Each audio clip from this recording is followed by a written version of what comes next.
कौने बिरछिया चिरई खोतवा गौलू जाके सुन गई के अंगना हमार हो उड़ गई पखिया पसार हो। कहाँ चली गई आप? ये पूरा परिवार आज आपको ढूंढ रहा है।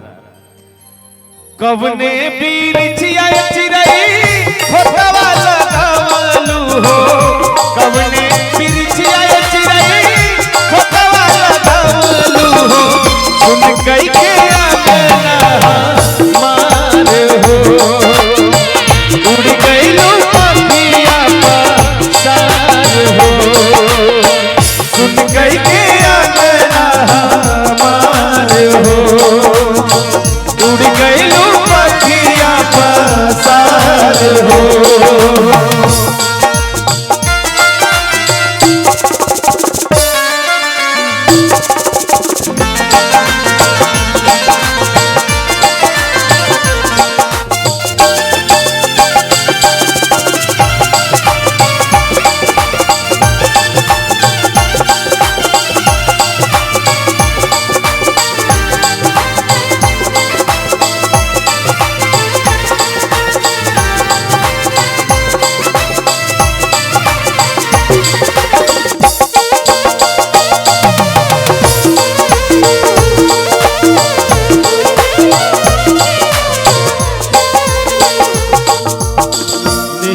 के डोरी चोरी चल गई लूटे चोरी, कवने नगरिया कौने गाँव हो, कवने नगरिया कौने गाँव हो, कवने नगरिया कौने गाँव हो। खोजीले मन में ढाई ढाई घर आंगन में, खोजीले मन में ढाई ढाई घर आंगन में, धरती आकाश ठावे ठाव हो, धरती आकाश ठावे ठाव हो, धरती आकाश ठावे ठाव हो। देखे न पता गैलू कहवा न पता भैलू, देखे न पता गैलू कहवा न पता भैलू, हो गईलू राज हो, सुन गई के अंगना हमार हो उड़ गईलू पखिया पसार हो।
सूरज या चगवा से बदरी पवनवा से पूछली गईलू कौने खो हो, पूछली गईली कौने खो हो, पूछली गईली कौने खो हो।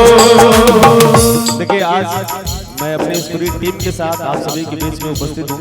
एक छोटा सा परिचय चूंकि हमारे साथ सभी साथी संगत कर रहे हैं, तो एक छोटा सा परिचय मैं करा दूं आप सभी को। आर्गन पे हमारे अविनाश भाई जो कुशीनगर के रहने वाले हैं, आपका पैट हमारे मनोज भाई ये भी कुशीनगर के ही रहने वाले हैं। ढोलक पे थोड़ा सा ये थोड़े से छुपे हुए हैं अतुल भाई, आप भी कुशीनगर के ही रहने वाले हैं और तबले पे संगत कर रहे हैं हमारे आयुष श्रीवास्तव जी, जो तबला वादन में राज्यपाल से सम्मानित हैं। और आप भी कुशीनगर के ही रहने वाले हैं। हमारे छोटे भाई अनुराग जी जो हमारे साथ अपने संगीत को, इस सफर को शुरुआत आगे बढ़ा रहे हैं। निशा निगम जी जो हम सभी के बीच में हैं, ये भी कुशीनगर की ही रहने वाले हैं। अच्छा देखिए, मैं ही एक गोरखपुर का रहने वाला हूँ, बाकी पूरी टीम कुशीनगर की है। और अभी मैंने अभी जब गाना शुरू किया तो अपने सोशल मीडिया पे, सोशल हैंडल इसको मैंने लाइव किया है। हमारे आदरणीय उदयनाथ यादव जी जो इस समय इटली में है और इटली से मुझे देख रहे हैं। नेहा जी हैं जो महाराजगंज से जुड़ी हैं। मैं पहली बार समझा कि मुझे भी लोग विदेश से देखते हैं। आइए तलवा तलैयन से कहानी तरैयन से केहू नहीं देता कोनो जो है हो, केहू नहीं देता कोनो जो हो, केहू नहीं देता कोनो जो हो। केने के पूछे जाई तोहरा के कैसे पाई, के कैसे पूछे जाई तोहरा के कैसे पाई, केकरा से करी अब हाल हो। सुन कई के अंगना मार हो, उड़ गइलू पथिया पसार हो।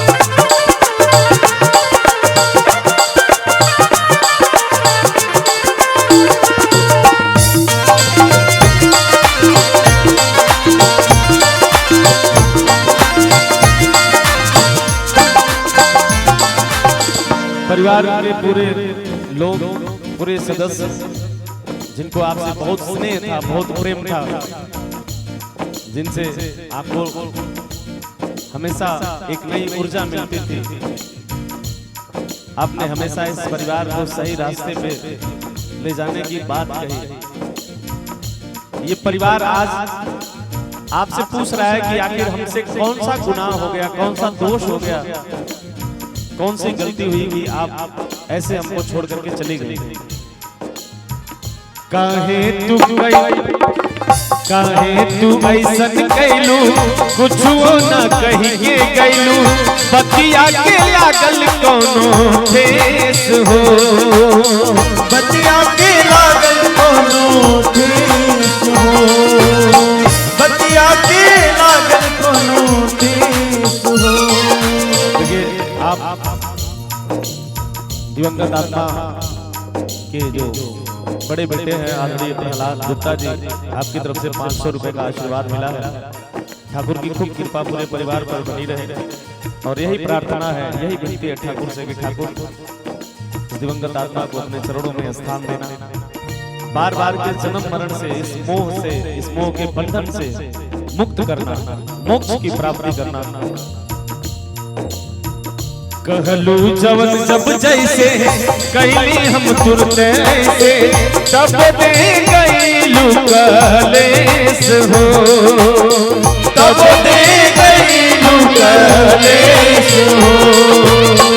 अपने तलागे गईलू लमहर सरगवा के, अपने तलागे गईलू लमहर सरगवा के, हमरा के छोड़ी अइलू पार हो, उड़ गइलू पथिया पसार हो।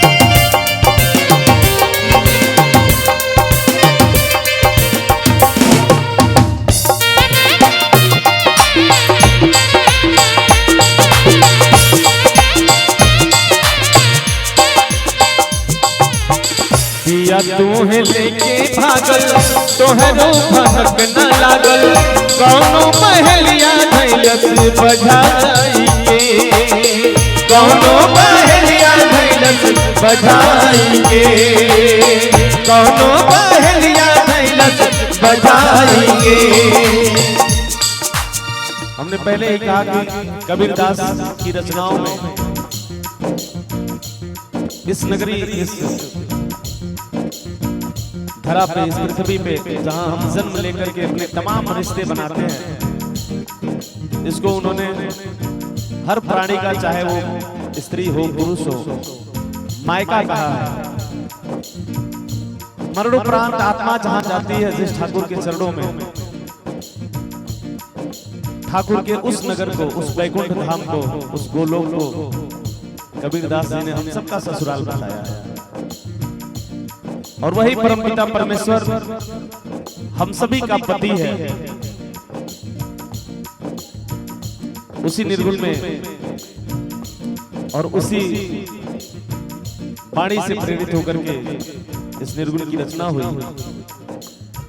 पिया तुहके ले भागल तोहरो भनक ना लागल कौनो महलिया बजाई के कौनो महलिया बजाई के कौनो महलिया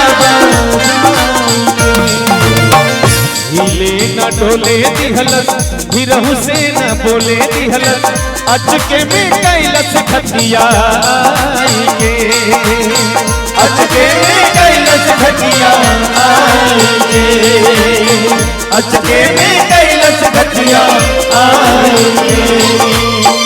आनंद गोपाल सुतले रही गए नहीं जनले आनंद गोपाल सुतले रही गए नहीं जनले जंगल ना कुकुर मार हो उड़ गईलू पतिया पासार हो सुन गई मार हो उड़ गईलू पतिया पासार हो सुन गई मार हो उड़ गईलू पतिया पासार हो सुन गई